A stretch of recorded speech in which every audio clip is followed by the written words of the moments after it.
Hi, and welcome to another episode of the Elevated Beauty Podcast. I'm your host, Emily Fouts, and today I'm going to be speaking with Claire Maynard with Clarity Skin in Fargo, North Dakota. We're just going to be chatting about all things aesthetics and, more importantly, her journey in becoming a solo esthetician. Everyone has a different journey. I know I've shared my journey with you guys and what it's been like for me, and that doesn't necessarily mirror everybody else's. So I'm very excited to have her insight on what it's been like for her to start up and, sharing her successes and maybe some things that she's run into. I think it's very important to touch on those topics.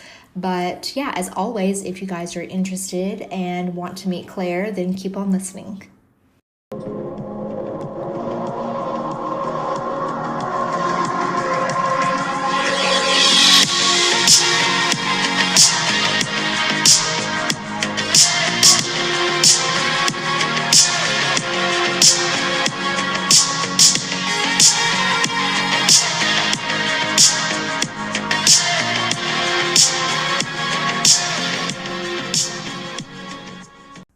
All right, so I have Claire with me on the call, and she is in North Dakota with Clarity Skin. So I just want to say hey to her, and then she is going to kind of tell us a little bit about her business and what it's all about. So, hey Claire, how are you today?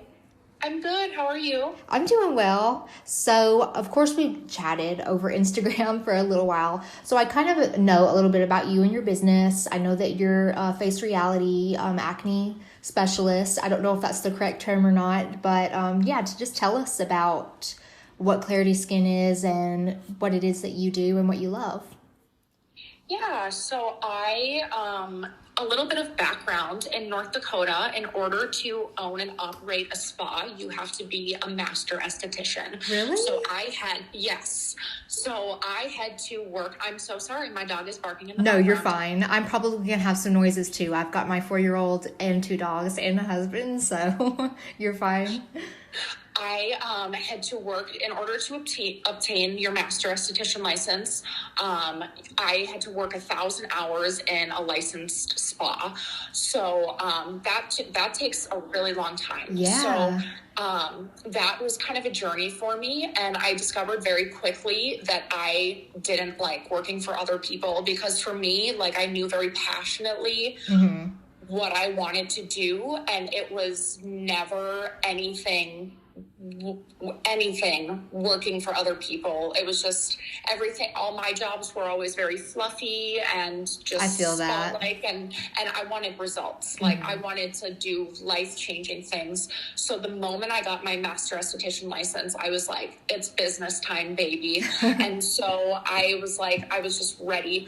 And I ended up, it was kind of funny, State Board called me and they were like, hey, so we got all your forms with your hours, but we didn't get your application fee. And I thought I was literally 50 hours short. So I don't know where they got this extra 50 hours from, but they told me that I had earned my master license and I just needed to send in my $25. So I was like, wow, like, the time has come. I can open my own business. So it kind of just happened out of nowhere. So this all kind of happened last fall, and I was just ready to go. So I'm very impulsive sometimes, but so in a way, Clarity happened impulsively and it didn't. I had known I wanted to open my business forever, but also in the moment I was like, all right, we're opening a business. So I just went in, and I was one of those people that I didn't have a ton of money saved up. I didn't have like a whole lot planned for it. Like, I had my business plan written, but I just went in. I knew going into it, I wanted to be an acne specialist. I've personally dealt with acne a lot in the past, and it's just always something that's been very interesting to me. No one in Fargo really deals or specializes with acne. Like, you can go to the dermatologist and get fed Accutane or spironolactone, or you can go to a med spa and they'll microneedle over your active acne, but you can't get like a real acne specialist. So that's kind of cool that you don't have a lot of competitors in your area too, though. The closest other face reality specialist is 4 hours from me. Oh, wow. So I am like the only one in my area, which is amazing. So the face reality expert locator has actually brought me a few clients, which has been awesome. Yeah, that is amazing. And I think it's important to note that, like, I know how you talked about the master esthetician, which I think that's crazy that you have to be a master esthetician to be a business owner as an esthetician. That's insane. Yeah, so that made it really hard. And but I also think it's kind of a good thing, because I think going out on your own right away, like, there's so much you don't know about everything. So kind of getting that in spa experience, it really teaches you a lot about different techniques, owning a business and all that. So I'm grateful for my experience working in spa. Like, I probably would have never gone out on my own right away anyways, but it was just challenging. And you know what else is interesting? So of course, like, every state does not have a master aesthetics program. When I was in Washington, there was a master aesthetics program, but it didn't require you to work in a spa. Like, you just went to school and got your master aesthetics license, and then you were good. Yeah, and Minnesota, the state that neighbors me, they have an advanced practice esthetician, and that's similar to Washington. It's not hours, it's like studying certain advanced topics. Whereas North Dakota, it's just based on hours. You don't have to study certain topics or go back to school or anything. And so you're going to be good if you ever move away anywhere, because I went to school in Louisiana and it was 750 hours, and I've been licensed in 4 other states, and that's higher on the hours range. So I haven't moved to a state so far that has required more than 750, but like, you would be set if you ever moved anywhere, because 1,000 is a lot. I know. And my schooling was 600 on top of that. So between my school and my master aesthetics license, I'm set. Yeah, for sure. And I also think, you know, how you said you kind of just opened. It wasn't like you did have your business plan, but like, circumstances kind of arose and you were like, we're doing this. And I agree with that. And like, I feel like serendipity is one of those things that you can't fight. It's like, if you find this, you know, rental space and it's perfect. And then I've heard so many estheticians say that they found this space and it was everything they dreamed of, and they just had to jump on it, and they like weren't even ready yet, but they did it because it was perfect timing. Yeah, and my landlord, her name is Mickey. Shout out to Mickey. She is amazing. The space is so beautiful. Anyone who comes to my space just raves about how gorgeous it is. And, you know, I can paint my walls, hang up shelves. She's letting me use this, like, $2,000 spa bed for the length of my lease for free. It's electric, raises up and down. She's phenomenal. And my favorite part is that it has separate washers and dryers for hair and spa. So I never have to worry about any of the nasty hair chemicals getting on my facial towels. It's the best. My gosh, that is awesome, because like, I have a suite rental also, but we just have like main, which I never use them anyways. I always bring my stuff back home. But yeah, we don't have separate. It's like the hairstylist would use the same washer and dryers that I do. No shade to my suite rental place, but that's awesome. I think that's one of the most important things too and sometimes you never know, but you can kind of be a good judge of character. And like, I feel like finding a good landlord is so important.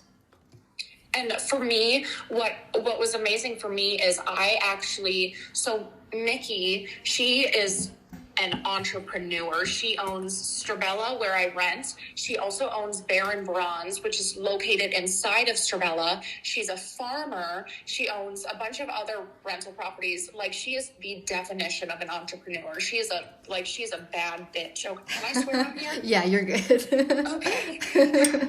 But she's incredible. So she has an employee in Baron Bronze, and Amy, her employee, used to do my brows all the time. So I kind of knew of her businesses, and I knew that her businesses were legit good businesses, like that she was a strong woman, and I liked the idea of supporting her businesses and renting from her, because I kind of knew who she was already. Yeah. I wasn't renting from some random person. So I liked that. And it was funny, when I toured the place, she was like, "Oh, you are one of Amy's clients, right? Because I recognize your name." And I was like, "Yep, that's me."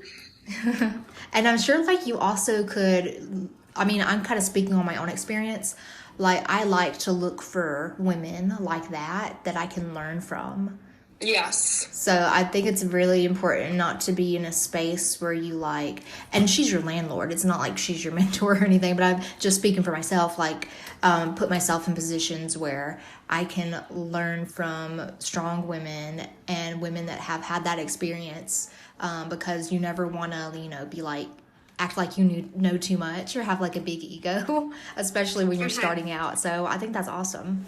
It's so good to surround yourself with people who you want to aspire to be like. You don't want to surround yourself with people who, not that are like less than you, but you don't want to be around people who are not achieving things. Does that make sense? Yeah, for sure. And I'm going to kind of like put myself out in not a bad light, but we all learn and grow as people. And I've been doing this since I was 19. And when I first went to school and started working as an employee, I don't want to say I was a little bit egotistical, but I was kind of like a little obsessed with skincare. And I was kind of judgmental, I guess, of other people's practices. So after a little while of being in that headspace and being like, oh no, like I know how to do this, like this is the right way, that's the wrong way, I expanded, my mind, and I grew, and I allowed myself to learn from other people. Yeah, absolutely. I love that. I think it's so important to be open to other people's practices, because just because you do one thing one way doesn't mean that another person doing something the other way is necessarily wrong. Exactly. And that's why I love connecting now with like estheticians on Instagram, like you, but like back in the day it was Facebook. And I don't know if you were ever a part of that, but like I feel like the esthetician Facebook groups can be kind of toxic sometimes. And I feel like that's where early on, I was young, I was like 20, okay, so like give me some grace, but I feel like that's kind of where some of that toxicity in this career field like impressioned me, was from the Facebook groups. So yeah, I try to keep my community on Instagram, but I did, I had a podcast episode with Katie Marshall, and that's actually how I met Katie Marshall, was in one of the esthetician Facebook groups. She like runs a couple of them, but she is one of those estheticians that has a wealth of knowledge and that you can always learn something from. But I don't even know why I'm just like going out in left field here, but I'm dying to take her acne course. Yeah, she sent it to me. It's very in-depth, and I haven't even finished it yet. I've had it for like 2 months. I kind of just like log into it when I have that extra time, but it's awesome. I've heard nothing but amazing things. And I think it's pretty affordable too. I'm sure most are. Of course, every course is different. Like face reality, of course.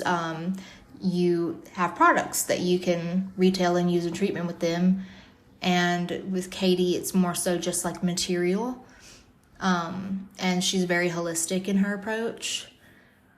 But I've wanted to do face reality for a while. I just never have, because someone told me that I don't know if this is true or not, but it might have been her opinion, but someone told me that if you use face reality, it's best to have them on the full face reality regimen. And I'm very an eclectic esthetician. I have like 4 different product lines that I use. I can and cannot agree with that. Right now, I currently have most of my clients on mostly face reality. I don't use the face reality cleanser very often. I use the Hale and Hush cleanser, which I'm obsessed with. Great cleanser. But I am looking at expanding my retail. So I don't know. I do see some estheticians that are very successful with mixing face reality with other lines. So yeah, I will say most estheticians that I do see that are face reality experts, they have multiple ones. But I don't think it would be a bad thing. I might end up taking the course too. Like, you can never learn too much, so. Yeah, absolutely. And you have a little bit of Hale and Hush too? I do have a little bit of Hale and Hush. I don't really use it even in my treatment room. It's really just something I retail. And honestly, the only thing I've really just dabbled in it, and I sell so freaking much of the cleanser. Like, I sell that shit like hotcakes. That stuff is so good. It's just so good with sensitive skin, especially being up in North Dakota where it's very cold, very windy, and brutally, brutally cold. You see a lot of damaged skin barriers. And also, there's a lot of Scandinavians up here, very reactive, just kind of sensitized in general. But my Scandinavians, we get really red really easily. I'm Norwegian, so like you poke me, I turn red, and that's all my Scandinavians are like that, I swear. Yeah, I kind of dabble with them too, but like not a lot. I have their saffron meristem cream and their Mist Me facial mist, and then the Hush and Hydrate that I use if someone's like super reactive. Yes, my boyfriend uses the saffron meristem cream after he showers, because I can't get him to do a regular skincare routine. But Girl, I can it took me 9 years. Like, don't lose hope. It took me 9 years. I finally got my husband on a routine.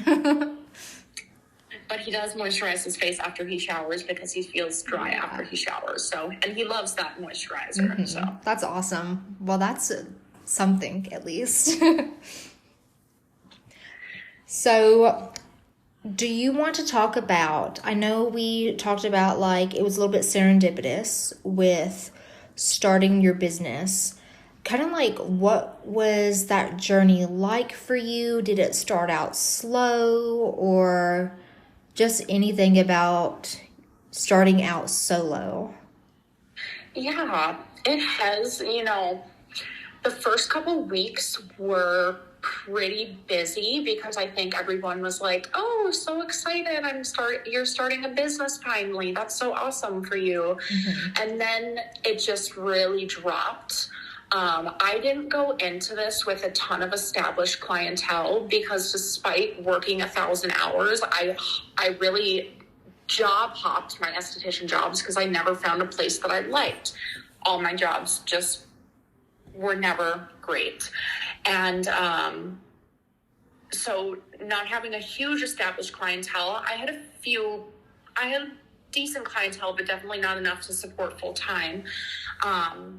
It's been fairly slow, I would say, especially like, I opened in October, and so no one's getting facials in December. Everyone is worried about holiday season. And then January is pretty slow. February starts to pick up a little bit, but then March was really busy, and April has been really busy, which has been great. So yeah, there's definitely those months where, like you said, you'll kind of get that influx, and then it'll kind of trickle down. Yeah, I've experienced that too. And starting out with no clientele, that's something that I did. And I know I actually saw in one of the Facebook groups, somebody was like, how do you, something about like going solo. Someone commented and they were like, make sure that you have good clientele before you open up and go solo. And I was like, I don't know about that. I was like, I agree to disagree, because I moved here. I didn't know anybody. I just said, I'm not going to fail. And then I marketed my butt off and grew relationships with quality service, and my business sustains itself now without me hardly having to market anymore. But like, you can start a successful business with no clientele.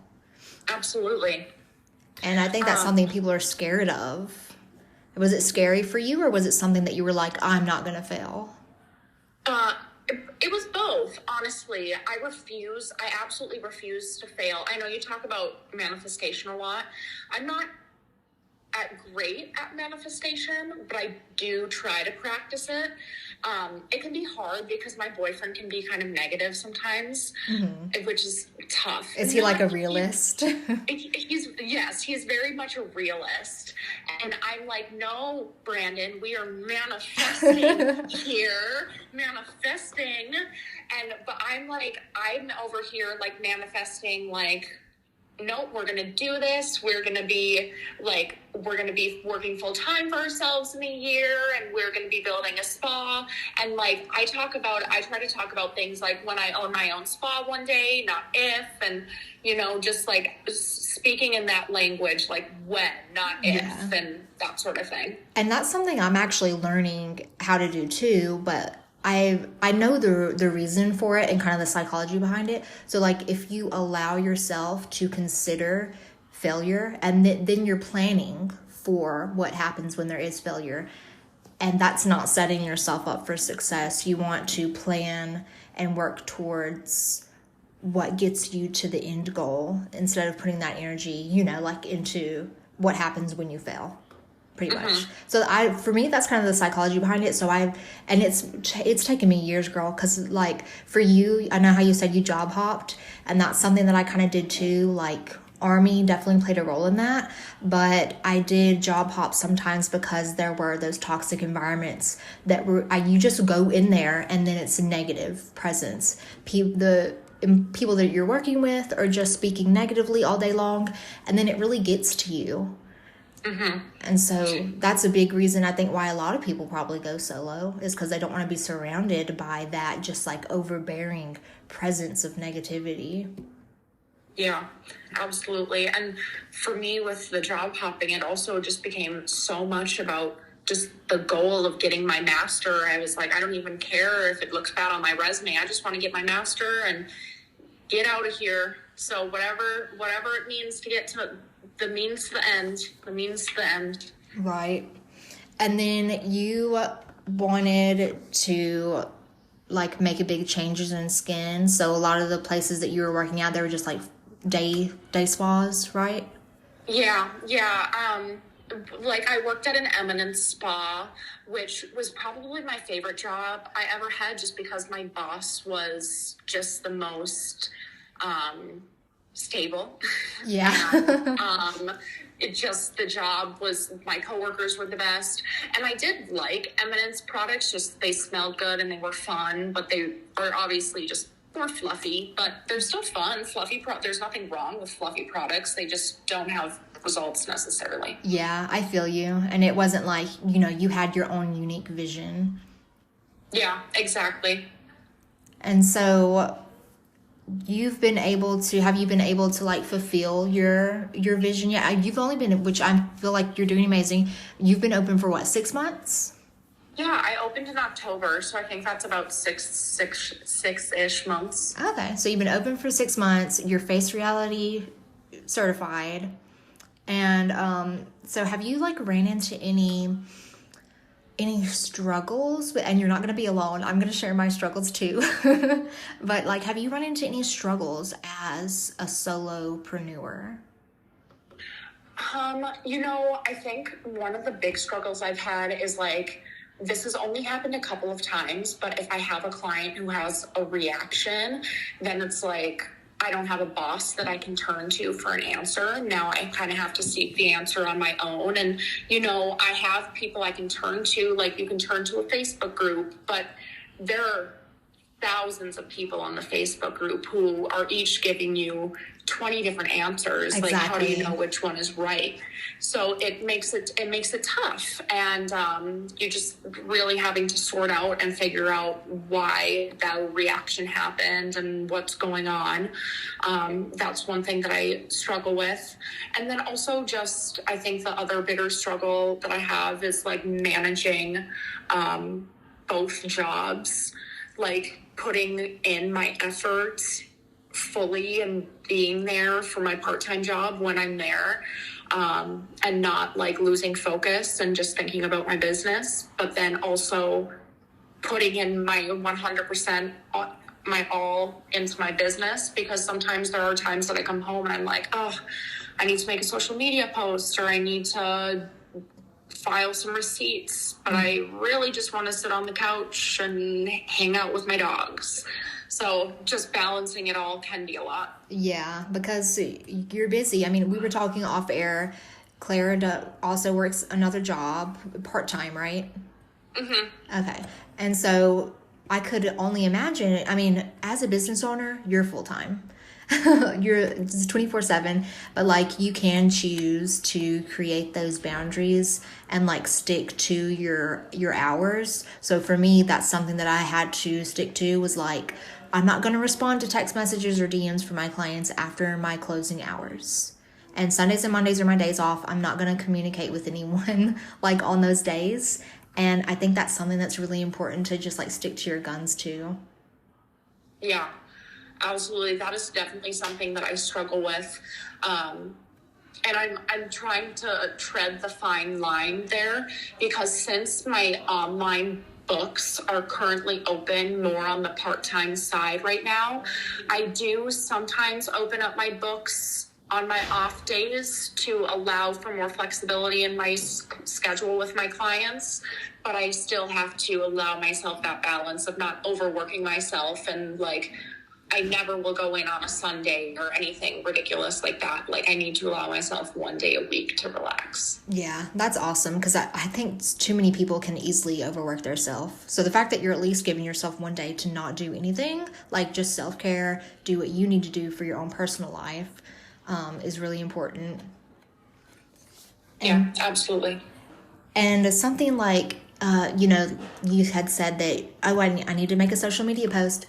And I feel like that is the biggest thing that I struggle with, to be honest, is social media expectations.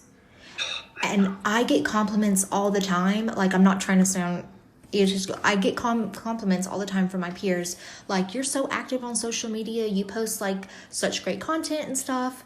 And I'm like, oh, thank you. But like, I'm literally wearing myself down. Like, and that is a creative space for me, is to do graphic design. But when you're put on this kind of like, when the pressure is on and you're working with these time constraints to be like, oh, I need to produce a graphic, like, it's not fun anymore. Mm-hmm. So that's something also that I'm trying to post less, which kind of sucks, because if you want your reach to be on social media, you have to post every day. I know that is something that's so tough, because you're dealing with the algorithm and staying relevant and getting your reach out there, but also not overwhelming yourself. And you don't want to post something that's meaningless, because then you still don't get the engagement you want. So. Exactly. And then the value isn't there. And so something I'm trying to tell myself is like, yes, social media is important to me because I want to expand my reach with virtual clients. But who is most important to me? The people that interact with me on Instagram, or my clients that actually see me? So I'm trying to put my energy in more with my actual clients, if that makes sense. And that can be maybe something that could help you or could help other people with that social media pressure, is like, who matters the most, you know? Mm-hmm. Absolutely. That makes so much sense. So I think we kind of share that struggle for sure. And something else that I actually made an episode on it, something else that helped me to really like prioritize my time, especially as a business owner and a mother and a wife, and you're a business owner and a wife, and you're a dog mom, right? Mm-hmm. So is the book Unicorn Space by Eve Rodsky. I got it at my local library, but that book was a game changer for me on how to prioritize my time. And I feel like that's kind of so cliche to be like, this book. But I mean, really, I don't know. It helped me. I need to get more into reading. I've had so many great book recommendations from people lately that I have like a whole list of books I need to read. Yeah, I mean, even like, I'm sure there are podcasts too that would maybe is as helpful, but I just like to read a book. And I really like self-help books. I don't like fiction at all. But I don't know. That's something that kind of brings me peace. When I can have my quiet time, I like to sit with a book, or like go out in nature and read a book or something. Yeah, everybody has their own thing that kind of like centers them, you know? Mm-hmm. And I want to make a quick shout out to Uproot Wax. She is someone who talks a lot about manifestation. And then she also has so many good book recommendations. If anybody needs one, she has a podcast. I think it's called Uproot Yourself. And then her Instagram is Uproot Wax. So, but back on the journey with like your career, when did you ever have like a moment where you were like, this is worth it? Like all the hard work is like, it's worth it to go solo? Or did you have any moments where you kind of question your choice? I've definitely had moments of both. Most recently, I've had a client who has been doing my acne boot camp, and I brought her on kind of as a model so that I could get some really good before and afters. And I was kind of worried about it at first because she has been just a little wishy-washy with her appointments and whatnot, but her skin has cleared up so amazingly, and it is just looking so good that I could just like kiss her on the forehead. Like, it looks amazing, and I'm so happy. And it's just like, when I look at her skin now, I'm like, this is literally exactly the reason that I started doing what I started doing. Like, I've never worked as an esthetician anywhere else and been able to do this. Mm-hmm. And it's just so fulfilling, and it just gives me butterflies to even talk about it. Like, it's great. I feel the same way. Like, when it's your passion and you're able to work that magic and help other, like, literally change people's lives, it literally makes you want to jump with joy. Like, because I have the same passion. I love to help people like change their lives, and skin is something that impacts people's confidence so much. So I can only imagine how much gratitude she has for you. Yeah, she's been really excited about it, and she was like, I never thought my skin would look like this. And I was like, I'm so excited about it. So yeah, makes me feel really good. On the flip side though, I've definitely had moments of doubt, where I feel like just that imposter syndrome, just really kicks me in the butt, where, am I good at this? Do I know what I'm doing? Even though I get a ton of positive feedback from my clients, I still have those moments of doubt, for sure. Mm-hmm. But and I think you already know too, it's you're telling yourself that. Like, you're telling yourself that you're an imposter. Of course, I do it too. That's what imposter syndrome is you're filling yourself with this doubt. And something that like I thought was helpful, I don't remember who I heard say this, but is whenever you're like filling yourself with doubt, is to ask yourself the question, like, why do you think that? And then it can kind of get you down to the root cause of like what's causing that self-doubt there. But it's totally something normal. Like, I think everybody deals with that. Mm-hmm. And I actually felt that recently too, because I've been working on a model and that has pretty tough acne. And I don't know, when you have all the tools, you're like, this should work. And then maybe they're going to be purging or something, and then you freak yourself out and you're like, it's not working because I have more breakouts. And you just have to calm down, and you're like, this is a normal process. They're purging. Like, it takes time. Yeah, that's so true. Trusting the process is hard. And even telling your clients that and then having to believe it yourself. Yeah, and I think that's a big part of where my imposter syndrome comes from too, is communicating with my clients, because you have to have confidence in your words. And if you're not very confident with your words, I feel like you need to tell yourself those words more often. So something I did is I actually wrote on sticky notes in my suite. They're like I have a little hutch, and I put on these sticky notes like, people produced amazing results, like I'm the best esthetician in this county, and just like all these they're not stupid, but like all these things I tell myself. I love that. Yeah. And I think it's, it might be something that people have to learn. I definitely wasn't always confident in my words and in my approach. But I think that's something that's really important to learn, even if you don't feel like you have it all together, if you display yourself with confidence, people will believe in you and they'll trust in you. So. And something that I've learned is I like to over-explain things, and clients don't care. Really? They don't want to know why things work the way they work. Yeah. They just want to know that this moisturizer is going to make their skin less dry and it's going to make it look nice.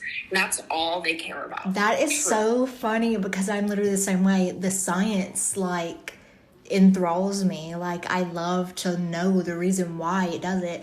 And I kind of assume people do too. So what I do is I try to compress the explanation. So it's so dorky. But, like, I'm very particular with what I have on my retail shelves. And so every single thing I have on my retail shelf, I have a condensed synopsis of what this does for you. And I just also printed out these flashcards and laminated them and put them by the client's chair. So it's like, this is what peptides do. And it's like a little infographic. So I think that kind of helps people. I think you might have seen those because I sent you the course material. Mm-hmm. I don't know if they were on there whenever I sent it to you, but yeah, the flashcards are cool. And honestly, I don't know. I exit the room when people get undressed and everything. So I don't know how often people look at them, but I like how it's condensed. But girl, I do the same thing. I over-explain.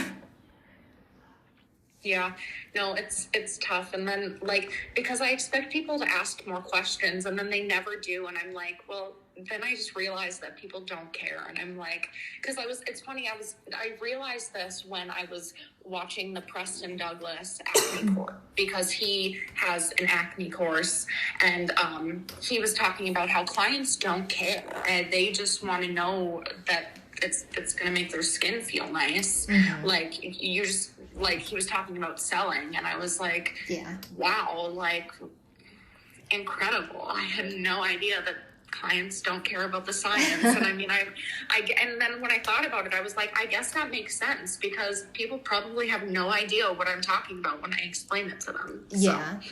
I mean, I agree with that. I think it can be a little bit of a generalization. I think if you condense it enough, it can be, they will be able to absorb it. But I think most of the time, because we're like, oh, this is second nature, everybody doesn't know what salicylic acid is. Everybody doesn't know, these general terms as estheticians. So a lot of it can just be so unabsorbable and just like go over their head. Yes. Yeah. So I think if we're able to condense it in a version that's like easily explainable, that's better for sure. But it is also a personality trait of mine where I assume that people know all these things. And then I'm like, oh yeah, so this has salicylic glycolic. And then they're like, I don't even know what that is. So I know. Yeah. I know. I had an acne client of mine that she had been using some outside products that I didn't approve of. And she was like, oh, I don't know why I'm breaking out. And I was like, okay, tell me everything you're using. She was like, okay, I'm using an AHA. I'm using the mandelic acid you gave me. And I was like, girl, the mandelic acid is an AHA. What are you doing? And she was like, oh, I didn't realize it's an AHA. And I was like, yeah, girl, you're stripping your damn skin. Obviously, I was very nice and cordial about it. Did not say it like that at all. Right. But that's how I felt on the inside. I was like, are you freaking kidding me? Yeah. No wonder you're breaking out. She stopped using the mandelic acid, or she stopped using the other AHA she was using, and her skin got so much better. Yeah, that's something I have to remind myself is like, let's just chill it out. Like, not everybody knows these terms. And there's actually a couple estheticians that I look up to that are very successful online. And something that's reoccurring that I've noticed is that when they're selling their products, like in their stories or something, they're saying like, this is Botox in a bottle. Like, they don't actually say, this has the peptide in it that inhibits muscle contractions and blah, blah, blah, blah, blah. They're just like, this is Botox in a bottle. Because that's what people can understand. I know. And I'm not good at coming up with, like, comparisons. Me neither. It's so hard. When you called something, what is it? From Glymed, you called it Aquaphor's Bougie Sister, and yes. I thought that was genius. The cell protection balm, yeah. Yes, genius. Yeah, so it's just one of those things, I don't know, that we have to kind of get in the client's mind too, I guess. And I feel like I talk to estheticians all the time. I don't know, sometimes I feel like I talk to estheticians more than I talk to my clients. Oh, yeah, absolutely. One of my good friends is also an esthetician, and we, like, bounce ideas off each other all the time. It's great. So is there anything that is, like, that you're working towards right now with your business, or are you just, like, happy to be in this steady pace that you're at, or is there any growth for Clarity Skin in the future? Any big ideas? Oh, growth is always coming for Clarity Skin. One thing with me is that I can never be happy with where I am. I always have to be working towards something more, which is both, I think, good and bad. Yes, I agree. I think it's good that I want to grow and be better, but I think sometimes it would be good for me to just chill out and take a breather. But yes, I am always looking to expand. I think kind of the next thing on my forefront is actually that micro-channeling device that you and I have talked about. I've been looking into it, and I'm really interested, the NanoScam 360. Mm-hmm. Yeah, I was really interested by that, and I don't remember how it got sent to me. It was like this random email, but yeah, of course we know what the other competitor on the market is, and it produces good results as well, so I feel like why wouldn't this one produce equal results? But it looks really promising. Yeah, no, I'm really excited about it. I got some info from them, and I love that it does the nano and the micro channeling. So as a master esthetician in your state, are you able to go up to like a certain depth, or? So there is no difference between master or esthetician in the services we can provide. Literally, all it means is that I can own and operate a salon, which is really silly. Okay. So I can work on the epidermis, basically. There's not like a depth that I can do. Micro-channeling isn't really regulated in North Dakota. It's kind of, I don't know, it's one of those things that like State Board could go and outlaw it and EJ now. So yeah. I don't know. It does make me a little nervous to go and invest in the device, because microneedling used to be illegal in North Dakota, and then they ended up making it illegal for estheticians. Now you have to be a nurse, which really sucks, because I knew a couple of spas that had it, and then they had to get rid of their devices. There's always, I freaking hate the gray areas, honestly, so much. Every state. Yep. And it's the same thing with electrodesiccation. Like, I've been looking into getting a skin classic, but it's the exact same thing. Like, it's not invasive, working on the epidermis, but it's just such a gray area. It's not really written into the law at all. So just tough. I mean, I'm like the little devil's advocate over here. I would be like, go for it. You could always like email State Board if you really wanted to, and ask. When I email them, they won't advise me on the law. They'll just tell me, like, if there's a law written about it, they'll tell me what the law is, but they will not advise me on a specific service. It is so dumb. Oh, wow. I would go ahead and do it. Yeah, no, I know other estheticians in North Dakota that microchannel and do electrodesiccation, so I think I'm safe. It's just one of those things that, like, they could go and change the law at their next meeting, and then there would be nothing I could do about it, so it would just stink. Yeah, and then you would just be able to use it on yourself. Oh, I know. The laws are so crazy. Don't even get me started on Arizona. It's the Wild West out here. And yeah, I mean, I don't do lash extensions anymore, but they just passed a bill where you don't have to be licensed to do that. You just have to get a certification. Oh my God. Like through the state board. And then you can do lash extensions. Oh my God. That's ridiculous. Yeah, so. But yeah, I mean, that's awesome. I mean, I'm kind of the same way. Like, I'm always thinking about what is the next goal, but I've also learned to kind of honor where I'm at now, and that's definitely been a practice. And I think journaling kind of helps with that, because then you can look back on what your old goals were like a year ago, and then you're literally already there and probably even surpassed them. That's a great idea. Actually, I love that, because I was actually just talking with my friend the other day about how I find it really tough to recognize where I'm at. She was like, Claire, just think about how a year ago you were worrying about getting your master's license and now you own a business. And I was like, that is so true. Mm-hmm. So, yeah, that's a good idea to start journaling. Yeah, just get a cute one, and then it'll like motivate you to write in it. It better be pink. Right. But let's see. So we were talking off air a little bit about the choice to go solo. It's, I think everybody knows. I've heard people say it before. It's not for everybody. Entrepreneurship is not for everybody. And when I feel like, or we feel like, because we were talking about it, like when people are in school, especially in today's age, because I see so many students, esthetician students on Instagram that are already starting their brand identity and their business identity. It's like going solo is end game. Yeah, absolutely.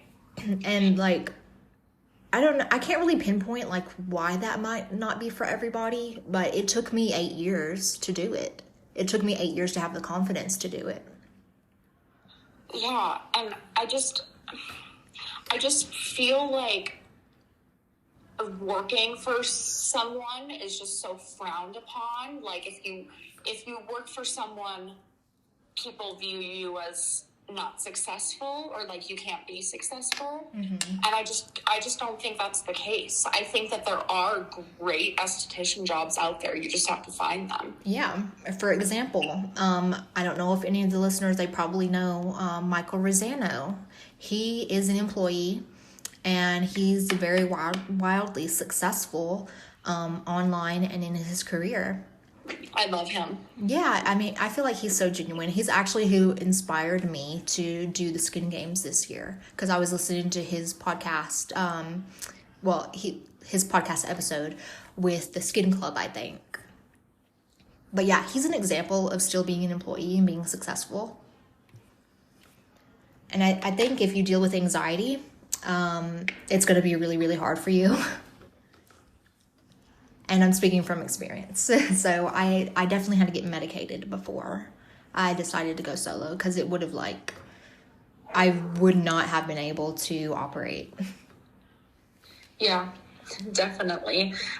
Being mentally healthy is important to be a business owner. Mm-hmm. Because how we said, you have to prioritize your time differently. It just takes up so much of your time. You're going to have people messaging you on the weekends inquiring about services. You're going to have people messaging you at 10 o'clock at night. And you have to have the wherewithal to put that aside. And then also you have to have the capacity to take on the responsibility that being a business owner requires. Yeah, it's really hard to set those boundaries and not message people back at all hours of the day. Right. For sure. Especially at the very beginning. Like, if I got a message interested in booking an appointment, not messaging them back right away, very hard. Yeah, especially in the beginning, because you're excited and you're oh, this is somebody that wants to come to see me. So I totally understand that. And I don't want to scare anybody, but I did have this boss, when I was in Washington. She was a doll, and I feel like I learned a lot from her, but she would always speak negatively about being a business owner. And she would literally say, don't do it. And I was like, why are you trying to dissuade me from wanting to be a business owner? Well, it's just because she wasn't able to manage her anxiety very well. So it was hard for her in that way. And so she was like, kind of putting that on other people, like that they would have the same experience. Which kind of sucks, but I mean, everybody's their own person. Everybody handles things differently. But yeah, that kind of scared me for a long time because I was like, man, she has this awesome business and I love working here. And she's telling me not to do it. Like, what? Yeah, doesn't seem like it would make any sense. Yeah, but I just had to realize, everybody has their own journey. Everybody's dealing with different stuff. So maybe that was her experience at the moment. But if it's your passion, then definitely do it. But just understand that straight out of school, you might want to learn from someone else first. Yeah. I could not imagine if I went solo out of school. I would be fucking people up left and right. There's so much that I learned about just so many different things working for other people. Mm-hmm. Like things you wouldn't even consider. I don't know. That's like for me at least. Everything that I learned from my peers have been so valuable to me. Even just little things like different booking systems and how to work them and which ones I like, which ones I don't. Small things like that. Mm-hmm. So that's why I see, like, when people do go solo straight out of school, I'm like, ugh, like, they're gonna mess up. Like, which is inevitable. Everybody is you're not gonna be perfect, and make all the right choices. But I just feel like you have so much to learn straight out of school. But there have been people that have been successful too. I kind of feel like if you know your niche, like someone that I worked with in Colorado Springs, she was an eyelash technician. She just did eyelash extensions and that was her niche, and she did it straight out of school successfully, and she was amazing at it. That's amazing. Yeah, but when it comes to skin, of course, that's a little more complex, I believe. Yeah, that's definitely true. Yeah. So is there anything else that you wanted to chat about? I think we covered a lot about going solo and kind of like what it takes. Do you feel like there's anything that the baby estheticians or maybe people who haven't gone solo yet that maybe want to in the future, do you think there's anything valuable that they need to know? Get a good accountant. Oh my God. Okay, I kind of did, and I kind of didn't want to talk about this. You already know that how bad I fucked up. So I don't know. Oh, I forgot about the story. I didn't even say that because of that. Yeah, no. I know. But I'm going to let you go first, and then I'll roast myself. Okay, sounds good. Thanks, Emily. Yeah. Bye. No, I meant, so like, do you want to, what makes you say, like, get a good accountant? Did you kind of have, like, a little bit of like, anything scary in the beginning happen, or did you? I'm just really scared of tax fraud, and there are a lot of bad accountants out there, and a good one can save you money. Yeah. And it's just good to make sure you know what you're doing. Don't try to do your taxes yourself. You're going to get yourself in trouble. Yeah, that was always a really big fear of mine too. Like a big, like, I don't know, a big trigger for my anxiety is like finances. Mm-hmm. And so yeah, every time tax season comes, I'm like freaking out. But this year was fine because this year I was finally medicated. But yeah, I spent $3,000 on my accounting services my first year in business. So there's that. We live and we learn. Yeah, it was it was a legit accounting service, but they literally had like 3 people on a team working for me, and it was ridiculous. But we live and we learn. And this year I have a new accountant, and I'm doing my bookkeeping myself, which is easy, you guys, I promise. And you have been doing your bookkeeping yourself right from the start. Yep. Okay. With QuickBooks. Mm-hmm. And that's what I just started using, was QuickBooks Online as well. So I'm glad that you were able to find somebody that that guided you into a good direction. Yeah, no, she's an angel. She's an absolute angel.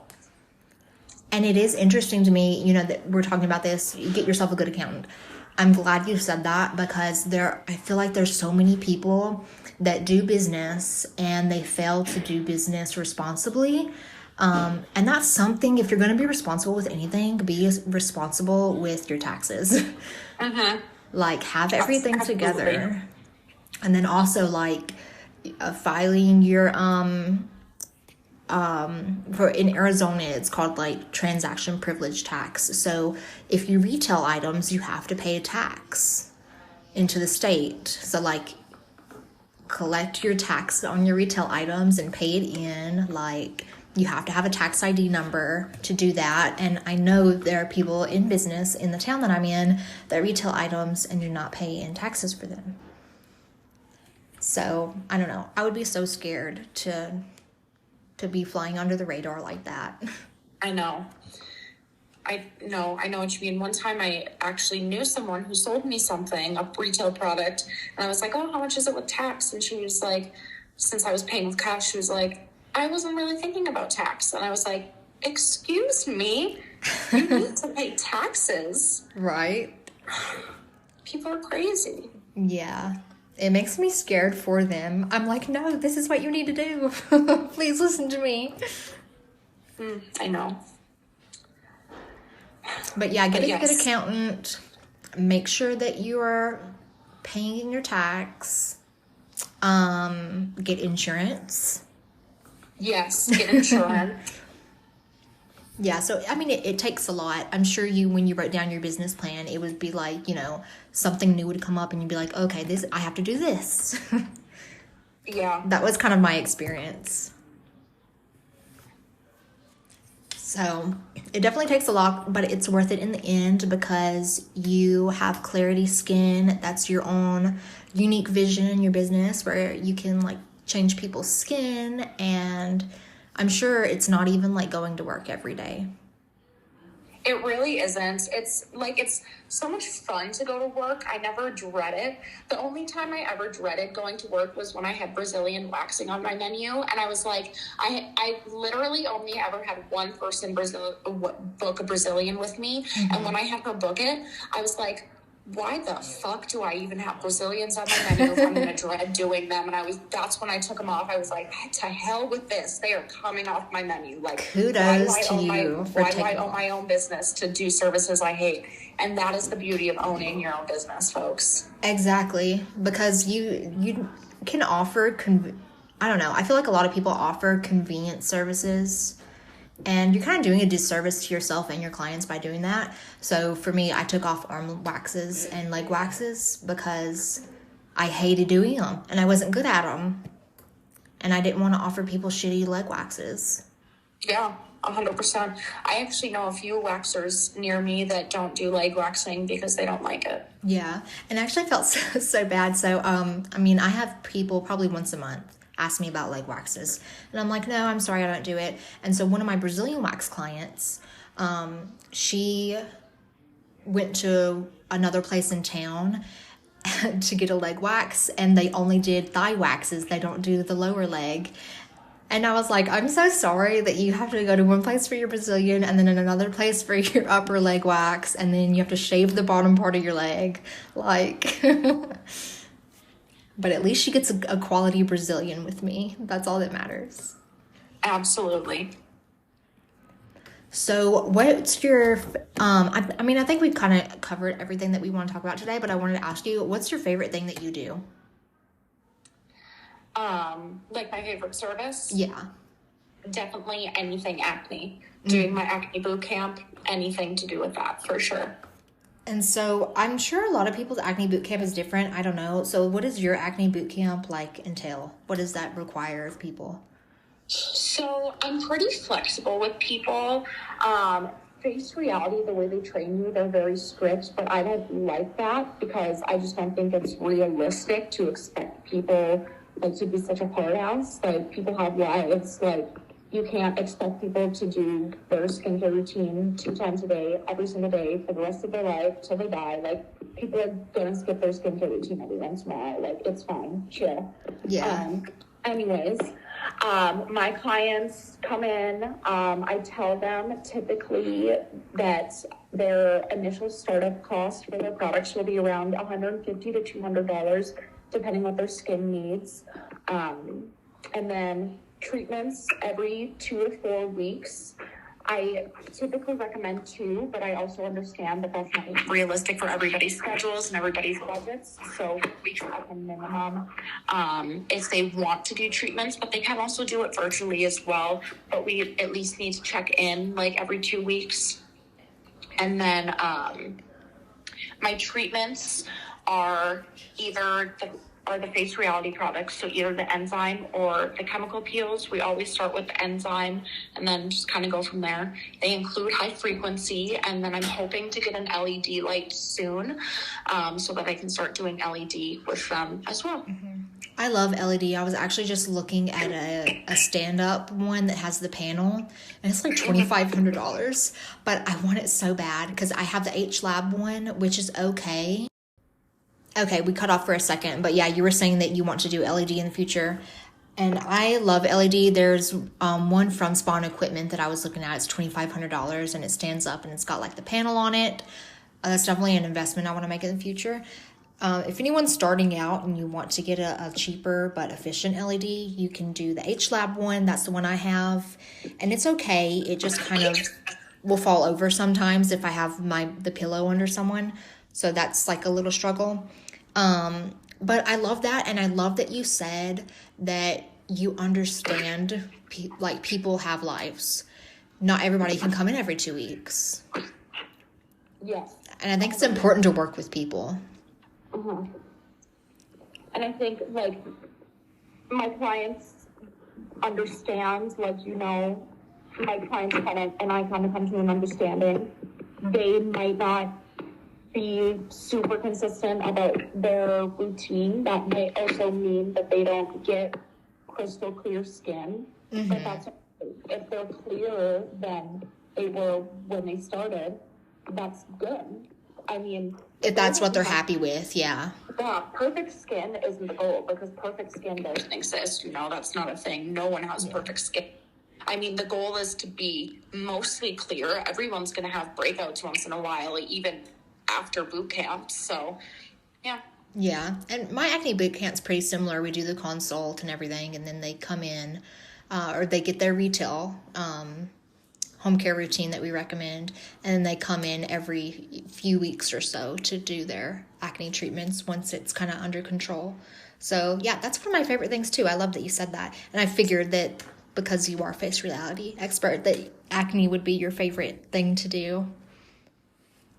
I'm hoping to bring on, since you asked about goals for clarity earlier, I'm hoping to bring on other chemical peels soon. Obviously, I have the face reality ones, but I'd really like to expand and bring on the Glymed peels.